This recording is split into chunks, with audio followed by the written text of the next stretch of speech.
नमस्कार दोस्तों, T news Gorakhpur में आपका एक बार फिर से स्वागत है।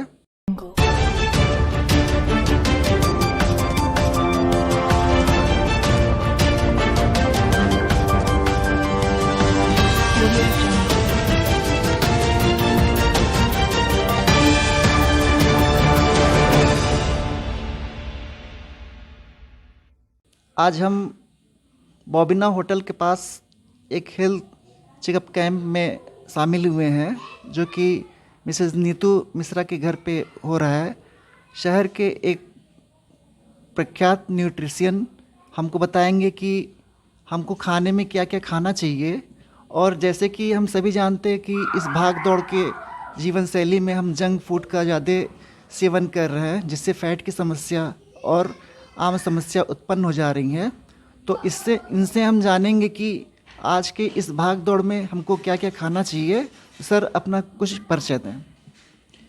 सर, मेरा नाम राजीव है और मैं आज की डेट में यहाँ पर जो ये हेल्थ कैंप लगा हुआ है, इसमें लोगों को उनकी लाइफ स्टाइल और उनके खान पान के बारे में थोड़ा सा जागरूक करने का प्रयास कर रहा हूँ, क्योंकि हम सबका एक मिशन है कि लोगों को स्वस्थ और बेहतर जीवन प्रदान किया जाए।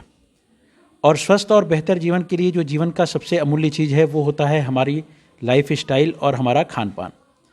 आज जिस तरह से लोगों के बीच में खाने के प्रति जो हमारा नॉर्मल भोजन है उसके प्रति लोग उदासीन होते चले जा रहे हैं और ज़्यादातर लोग फास्ट फूड की तरफ अपने आप को आकर्षित करते चले जा रहे हैं, और उसका दुष्परिणाम किसी न किसी रूप में हम लोगों के सामने दिखाई देता है। क्योंकि दिन प्रतिदिन समाज में मरीजों की संख्या बढ़ती चली जा रही है, लोग तमाम तरह की बीमारियों की तरफ अग्रसित होते चले जा रहे हैं। तो हम सब का एक जिम्मेदार नागरिक होने के नाते यह फ़र्ज़ है कि लोगों को इसके बारे में जागरूक किया जाए, अवेयर किया जाए कि लोग अपने हेल्थ को लेकर के खुद यह निर्णय ले सकें कि उनको बेहतरीन जीवन जीने के लिए किस तरह के भोजन पे और किस तरह की अपनी दिनचर्या में क्या सुधार करना चाहिए, उसके तरफ लोग ध्यान दे सकें। सबसे बड़ी चीज़ है कि आज की डेट में जो भी हमारे पास भोजन के लिए सामान मौजूद हैं, उनमें किस तरह से न्यूट्रिशन की धीरे धीरे कमी होती जा रही है और वह न्यूट्रिशन हम उनको किस रूप में प्रदान कर सकते हैं, इसके बारे में लोगों को अवेयर होना बहुत ज़रूरी है। कारण आज की डेट में जो चीज़ें भी मार्केट के अंदर उपलब्ध हैं, आप भी जानते हैं, चाहे फल हो, चाहे अनाज हो, चाहे सब्जियां हो, किस रूप में उनका उत्पादन किया जा रहा है।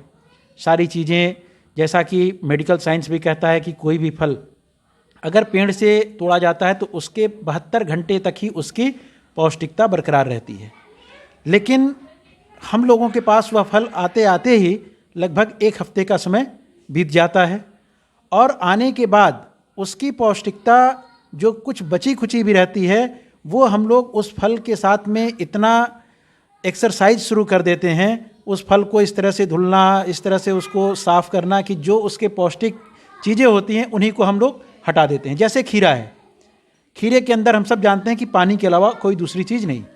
अब हम घर में खीरा लाएंगे तो खीरा लाने के बाद बहुत से लोग उसके छिलके को हटा करके खीरे का सेवन करते हैं। अगर आपने खीरे के छिलके को हटा दिया तो पानी के अलावा उस खीरे से हमको कोई चीज़ नहीं मिली, क्योंकि जिस फाइबर की हम बात करते हैं, जो शरीर के लिए फाइबर आवश्यक है, वो फाइबर उस खीरे के छिलके से हमें प्राप्त होता है। संतरा हम लोग जैसे है यूज करते हैं तो संतरे का छिलका तो हटाते हैं, लेकिन बहुत से लोग उस संतरे का पोस्टमार्टम इस कदर करते हैं कि उस पर जो सफ़ेद रेशे होते हैं उस रेशे को भी हटाना शुरू कर देते हैं, जबकि वह रेशा ही फाइबर का काम करता है। और हम सारे लोगों को यह जानना जरूरी है कि शरीर के लिए जिस तरह सुबह हम उठ करके ब्रश करते हैं, उस दांत के लिए हम इतने अवेयर रहते हैं, जिस दांत में हमारा खाना कुछ मिनट के लिए हम लोग चबाते समय उस दांत का प्रयोग करते हैं, लेकिन जिस पूरे पेट के अंदर जा करके यह खाना डाइजेस्ट होता है और 3 घंटे तक जो खाना हमारे पेट में पीसा जाता है, उस पेट की सफाई के लिए कोई ब्रश यूज नहीं होता, और वह ब्रश के रूप में अगर कुछ है तो हमारे खाने का फाइबर है। सर, एक प्रश्न उठता है हम सभी के लिए कि जैसे आजकल एक समस्या है मोटापा और बाल झड़ना। सर, इससे हम लोग कैसे बच सकते हैं? फिर अपने दिनचर्या में या फिर खान पान में हम लोग क्या उपयोग करें कि इससे ये चीज़ से हम लोग बच सकें? बहुत अच्छा सवाल है सर आपका। आपने वजन के संबंध में बताया कि मोटापा, आज हम सब लोग देख रहे हैं पूरी दुनिया में मोटापा एक सबसे अभिशाप बनता चला जा रहा है। कारण कि मोटापे के ही कारण जितनी भी आज की डेट में बीमारियां हैं वो सारी बीमारियां मोटापे के कारण हो रही हैं। और हमें इस बात को समझना होगा कि चाहे कोई भी दुनिया की बीमारी हो, वह या तो किसी पौष्टिक तत्व की हमारे शरीर के अंदर कमी हो रही है उसके कारण होती है, या पौष्टिक तत्वों की अगर अधिकता हो रही है तो उसके कारण होती है। हम लोगों को यही जागरूक करते हैं कि आप अपने भोजन में भरपूर मात्रा में पौष्टिक तत्वों का सेवन कीजिए। भरपूर मात्रा का तात्पर्य यह है कि हमारे शरीर में जो ये पौष्टिक तत्व होते हैं, protein, vitamin, carbohydrate, fat, fibre और पानी, इन सारे चीज़ों की आवश्यकता होती है। अभी जैसे आपने आज के इस हेल्थ कैंप में देखा कि बहुत से लोगों ने बताया कि वो 1 लीटर या 1.5 लीटर पानी का सेवन करते हैं, जबकि लोगों को यह पता नहीं कि पानी उनके शरीर के लिए कितना इम्पॉर्टेंट रोल है। और उस पानी से ही लोग दूरी करते हैं जिसका न तो उन्हें पैसा देना है, और जो कि हमारे शरीर के लिए सबसे इम्पॉर्टेंट है, हमारे बॉडी के टेम्परेचर के लिए, हमारे डाइजेशन सिस्टम के लिए, हमको हेल्दी रखने के लिए उस पानी का बहुत बड़ा रोल होता है। और उस पानी से हम सारे लोग अपने आप को दूर रखते हैं। तो हमें इन चीज़ों को समझना होगा कि न्यूट्रिएंट्स की आवश्यकता हमारे शरीर में पर्याप्त मात्रा में प्रतिदिन आवश्यक होती है। 114 तरह के पौष्टिक तत्वों की हमारे शरीर को डेली रिक्वायरमेंट होती है। लेकिन हम देखिए क्या करते हैं अपने खाने में रोटी और चावल, क्योंकि शुरू से हम लोगों को यह बता दिया गया कि रोटी और चावल ही हमारा मुख्य आहार है, और उस रोटी और चावल में हमें सिर्फ और सिर्फ मिलता क्या है, कार्बोहाइड्रेट। तो हमारे खाने में कार्बोहाइड्रेट की मात्रा बढ़ती जा रही है, बाकी सारी चीज़ों न्यूट्रिएंट्स की मात्रा घटती जा रही है, जिसके कारण हम लोग लगातार मोटापे की तरफ बढ़ते चले जाते हैं। शुगर की समस्या आज की डेट में आम हो चुकी है। शुगर के केस में आप देखिए तो डॉक्टर्स हर शुगर के पेशेंट को कहते हैं कि आप हर 3 घंटे के बाद कुछ न कुछ खाइए। उसके पीछे रीज़न क्या है, इस रीज़न को जानना जरूरी होता है। लेकिन हम लोग उनकी बातों को मानेंगे, लेकिन खाएंगे अपनी मर्जी की चीज़, कार्बोहाइड्रेट वाली चीज़ों का सेवन वहाँ पर भी ज़्यादा शुरू कर देते हैं। लोगों को यह गलतफहमी रहती है कि हम चावल खाएंगे तो हमारा शुगर बढ़ जाएगा, रोटी खाएंगे तो नहीं बढ़ेगा, जबकि रोटी और चावल दोनों में ही आपके शरीर के अंदर कार्बोहाइड्रेट की मात्रा ज़्यादा जा रही है।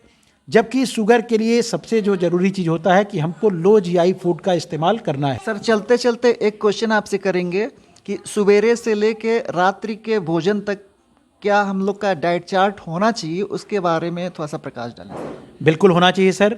हमको अपने इस 24 घंटे को अपने काम के आधार पे, अपने आहार के आधार पे, अपनी पूरी दिनचर्या के आधार पर इस 24 घंटे को 6 हिस्से में बांटना है, और उस समय के अंदर ही अपने सारे काम को करना है। जैसे लेडीज़ के लिए खास करके मैं रिक्वेस्ट करना चाहूँगा कि जो भी लेडीज़ हैं, अगर ये लेडीज़ चाह लें तो वास्तव में समाज में स्वास्थ्य के प्रति एक नई चेतना ये लेडीज़ खुद ला सकती हैं, क्योंकि इनके हाथ में वो सारी ताकत है कि ये अपने हेल्थ को बेहतर कर सकती हैं, अपने परिवार के हेल्थ को बेहतर कर सकती हैं, और साथ साथ पूरे समाज को एक नई दिशा और एक नया रास्ता दिखा सकती हैं। तो इसलिए हम लोग सबसे पहले जो प्रमुख भूमिका मानते हैं वो हाउस वाइफ के रूप में मानते हैं, क्योंकि हाउस वाइफ के अंदर वो सारी क्षमता है जो कि अगर ये लोग समयबद्ध तरीके से सारी चीज़ों को करें तो निश्चित रूप से आज अपने घर, परिवार और समाज को एक बेहतर दिशा दे पाने में कामयाब होंगे। धन्यवाद सर, हमारे चैनल को इतना महत्वपूर्ण समय देने के लिए।